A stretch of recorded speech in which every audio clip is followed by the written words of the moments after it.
My channel. तो चलिए शुरू करते हैं आगे के रहीम के दोहे। अब तक के 4 दोहे मैं अपलोड कर चुकी हूँ। आई होप आपने जाकर उसको अच्छे से पढ़ लिया होगा बेटे।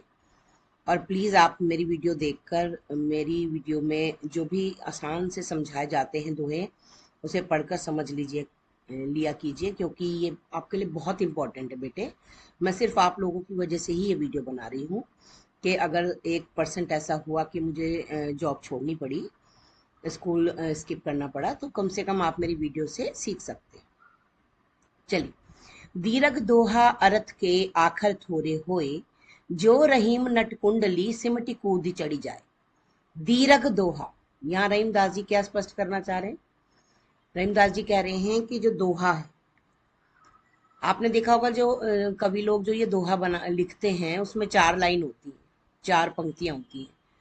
उसमें दोहा बड़ा है, मान लीजिए दोहा बड़ा है और शब्द जो हैं वो छोटे हैं, थोड़े हैं। आखिर कहते हैं शब्द। एक दोहे में शब्द तो थोड़े होते हैं, ठीक है, लेकिन उसके अंदर अर्थ दीर्घ, यानी इतने बड़े बड़े अर्थ, इतना व्यापक, मतलब उसमें अर्थ छुपा रहता है कि जिसमें हम पहचान भी नहीं सकते कि इस शब्द में जो है इतने सारे, इतने गहरे अर्थ छुपे हैं। ठीक है। ये कला किसको आती है? ये कला आती है एक कवि को। ये कला किसको आती है? एक कवि को। अब याद रखिएगा, मैंने आपको पहले भी बताया कि रहीम दास ने अपने दोहे में हर एक का एक ना एक एग्जाम्पल जरूर दिया है, किसी ना किसी चीज से। अब वो यहाँ पर कवि के बारे में बात कर रहे हैं कि उसके दोहे में शब्द भले ही कम हो, लेकिन उनके अर्थ बहुत गहरे होते हैं। कम शब्दों में पूरी बात कह डालते हैं। ठीक है, शब्द तो कम लिखेंगे, पूरी बात कह देंगे, लेकिन हम उन्हीं शब्दों का अगर अर्थ लेकर चलेंगे तो वो बहुत गहरा होगा। अब जैसे हम मान लीजिए अभी यही पढ़ रहे हैं हम, है ना, इतनी बड़ी इसमें बात कही गई है, लेकिन देखो कितना सा लिखा है, एक लाइन, लेकिन इसका अर्थ कितना विशाल है, कितना बड़ा है, कितना गहरा है। अब वो एग्जाम्पल क्या दे रहे हैं? जो रहीम कुंडली, रहीम नट कुंडली, नट कहते हैं तमाशा दिखाने वाला। नट कौन होता है बेटे? जो तमाशा दिखाते हैं, तमाशा दिखाने वाला। आपने देखे होंगे नट कौन होते हैं, है ना?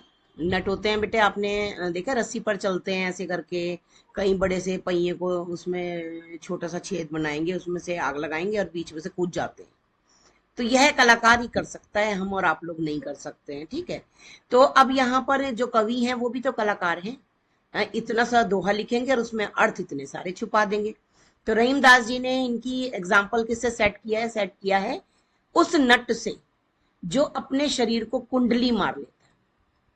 कुंडली का अर्थ क्या होता है? कुंडली का अर्थ होता है बेटे सिमेट लेना।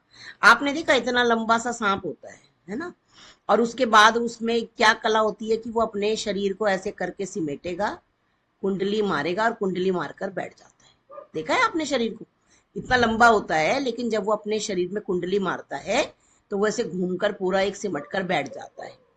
यही कला किस में होती है? यही कला होती है नट में, जो अपने शरीर को सिमेट लेता है, इतने बड़े शरीर को सिकोड़ लेता है। सिमेटी कहते हैं, समेट लेता है, सिकोड़ लेता है, कुंडली मार लेता है और कूद ही चढ़ी जाए, छोटे से छिद्र में से कूदता है और ऊपर तार पर चढ़ जाता है। तो इसलिए उन्होंने ये कहा है कि यही एक कला नट में भी होती है। और यहाँ पर जो कलाकार हैं वो है कवि, जो दोहे में शब्द भले ही कम हो, वो जो दोहा लिखते हैं उसमें शब्द भले ही कम हो, मगर वो बहुत गहरे होते हैं, अर्थ उसमें छुपे रहते हैं, गहरे गहरे अर्थ छुपे रहते हैं। ठीक उसी प्रकार जैसे कोई नट खेल के दौरान अपने बड़े शरीर को समेटकर कुंडली मार लेने के बाद छोटा लगने लगता है, छोटे से छिद्र में से ऊपर चढ़ जाता है कूदकर। ठीक है, इसी तरह से उन्होंने एग्जाम्पल सेट किया है कि ये एक कलाकार ही कर सकता है। चलिए नेक्स्ट देखते हैं। नेक्स्ट है धनी रहीम जल पंख को, धनी रहीम जल पंख को लघु जी पियत अघाय, उदधि बढ़ाई कौन है जगत पियासो जाए। देखिए यहाँ भी हमेशा कोई ना कोई एग्जाम्पल वो जरूर दे रहे हैं। अब देखिए, धनी रहीम जल पंख को, पंख जल होता है बेटे कीचड़ का जल, पंख का अर्थ होता है कीचड़। यहां पर पंख का अर्थ क्या दिया है? पंख का अर्थ दिया है कीचड़। ठीक है, और पंकज अगर हम कर दें, ठीक है। अगर हम पंकज कर दे तो होता है कीचड़ में जन्मा, कीचड़ में जन्मा। क्या जन्म लेता है कीचड़ में? कमल। अर्थात किसकी बात की जा रही? कमल की बात की जाए। कौन जन्म लेता है? कमल का, अर्थात कमल। ठीक है।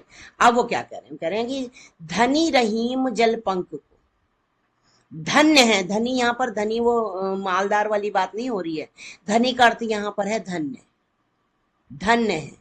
धन्य है पंख का जल, कीचड़ का जल, जिसे पीकर लघु जिए, लघु जीव जंतु, छोटे छोटे, लघु मतलब छोटे, जिए यानी जीव जंतु, छोटे जीव जंतु भी अपनी प्यास को बुझा लेते हैं। पियत अघाय, प्यास, अघाय यानी प्यास को, पियत यानी पी लेते हैं, प्यास को क्या करते हैं बेटे? बुझा लेते हैं। क्या पीकर? पंख के जल को। कौन? लघु यानी छोटे जीव जंतु पंख जल को पीकर अपनी प्यास बुझा लेते हैं। धन्य है ऐसा कीचड़ का जल।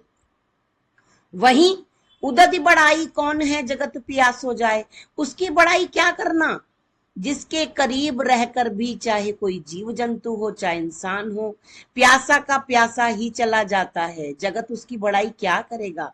क्या करना ऐसे बड़े लोगों का, है ना बेटे? वो यहाँ बता रहे हैं, देखिए यहाँ से देखते हैं कि इसमें कवि कहते हैं कि कीचड़ में उपस्थित वह थोड़ा सा पानी ही धन्य है, क्योंकि उस कीचड़ के पानी से न जाने कितने छोटे छोटे जीवों की प्यास बुझती। लेकिन सागर में संपूर्ण जल होने के बाद भी वह व्यर्थ होता है, क्योंकि सागर के जल से कोई भी जीव अपनी प्यास नहीं बुझा सकता। यहाँ पर किसका एग्जाम्पल दिया है? सागर का। बड़ा होने के बाद भी जीव प्यासा ही चला जाता है, तो उसका जल व्यर्थ है। इसलिए कहते हैं कि बड़ा होने का कोई लाभ नहीं है। थोड़ा सा दया भाव अपने मन में रखिए, सबके लिए अच्छा सोचिए। तो श्रेष्ठ कीचड़ के जल को बताया है और सागर के जल को व्यर्थ बताया है, क्योंकि वो खारा होता है, पीने योग्य नहीं होता।